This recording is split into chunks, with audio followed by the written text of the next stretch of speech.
Hi hello friends, നമുക്കിന്ന് വെള്ളക്കടല കൊണ്ട് ഒരു റെസിപ്പി ഉണ്ടാക്കിയാലോ. അതിനായിട്ട് തലേ ദിവസം കുതിർത്ത് വെച്ച വെള്ളക്കടല കുക്കറിലേക്ക് ഇട്ട് കൊടുക്കാം.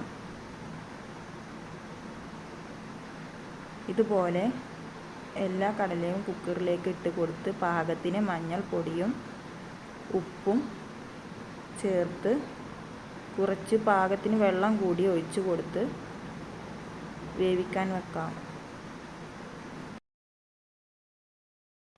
പിന്നെ അതിലേക്കുള്ള മസാല ഉണ്ടാക്കാൻ 2 തക്കാളി, 4 വലിയ ഉള്ളി, ടൊമാറ്റോ സോസ്, പച്ചമുളക്, കറിവേപ്പില, മല്ലിയില,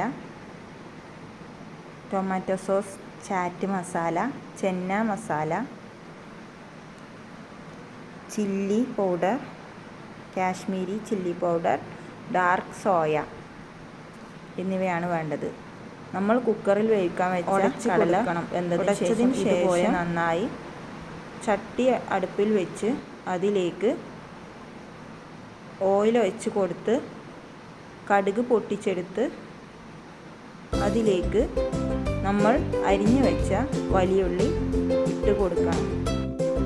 കറിവേപ്പില, വലിയുള്ളി, തക്കാളി, മല്ലിയില, പച്ചമുളക് എന്നിവ നന്നായി വഴറ്റിയതിന് ശേഷം ഇതിലേക്ക് chilli powder, chat masala, soya, ചെന്ന മസാല ഇവയെല്ലാം കൂടി നന്നായി ഇളക്കിയതിന് ശേഷം നമ്മൾ വേവിച്ച് ഉടച്ച് വെച്ച കടല കൂടി ചേർത്ത് കൊടുത്താൽ നമ്മുടെ ടേസ്റ്റി കടല മസാല ഇവിടെ തയ്യാറായി കഴിഞ്ഞു. ഇതുപോലെ എല്ലാവരും ഒന്ന് ട്രൈ ചെയ്ത് നോക്കൂ. ദോശയിലേക്കും ചപ്പാത്തിയിലേക്കും ചോറിലേക്കും സൈഡ് ഡിഷായി ഉപയോഗിക്കാൻ പറ്റിയ നല്ല ടേസ്റ്റി ഡിഷാണ്. എല്ലാവരും ട്രൈ ചെയ്ത് കമൻറ്റ് ബോക്സിൽ അഭിപ്രായം പറയണേ. Thank you for watching.